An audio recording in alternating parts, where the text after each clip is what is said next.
आज लय लवकर फोन केलता, काय भानगड? लय लवकर उठता काय ग तुम्ही? हा 6:30 उठतो. होय, हा बापरे, एवढ्या लवकर?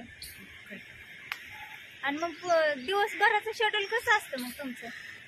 काय नाही, उठायचं, ब्रश करायची, आंघोळ करायचं आणि आंघोळ झाली की मग लगेच चहा चहा ठेवायचा एका बाजूला आणि दुसऱ्या बाजूला गरम पाणी करायचं आणि प्यायचं.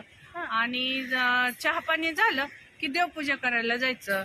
देवपूजा करून आलं की तिथून मग परत पुढचं काम चालू असते ती माझी.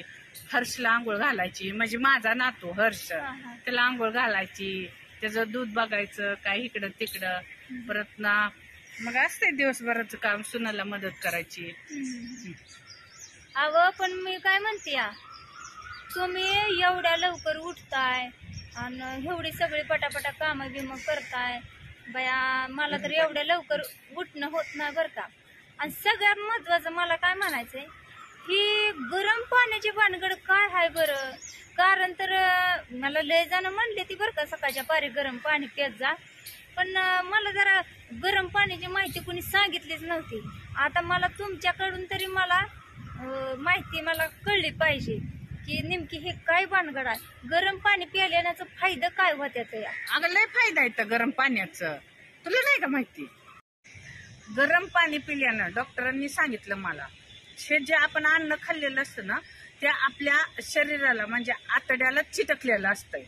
मग चिटकलेलं ते आपण उठल्या उठल्या बाथरूमला जातो पण ते साफ होत नाही. मग आपण जर जेवण करायच्या आधी, काय खायच्या आधी जर गरम पाणी पिलं ना तर ते आपल्या शरीराला, आतड्याला ते चिटकलेलं तेलकट असतं, तेलकट, त्यामुळे ती चरबी चढते.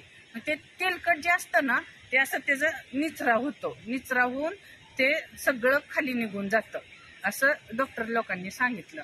म्हणून ते गरम पाणी प्यायचंच असतं ग. मग तिथून परत न पुढं देवपूजा, मग मी आमच्या बाळाला आंघोळ घालते, हर्षला, परत खायचं दिवसभराचं रुटीन चालू.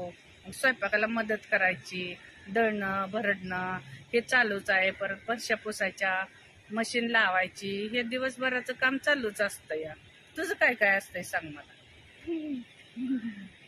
माझं काय नाही बाय, सकाळच्या 8 वाजता उठते, व्हिडिओ सोडत बसती. बाय तुला काय ग, तुझ्या पोरी आहेत त्या पोरींच्या जीवावर उड्या मारती या.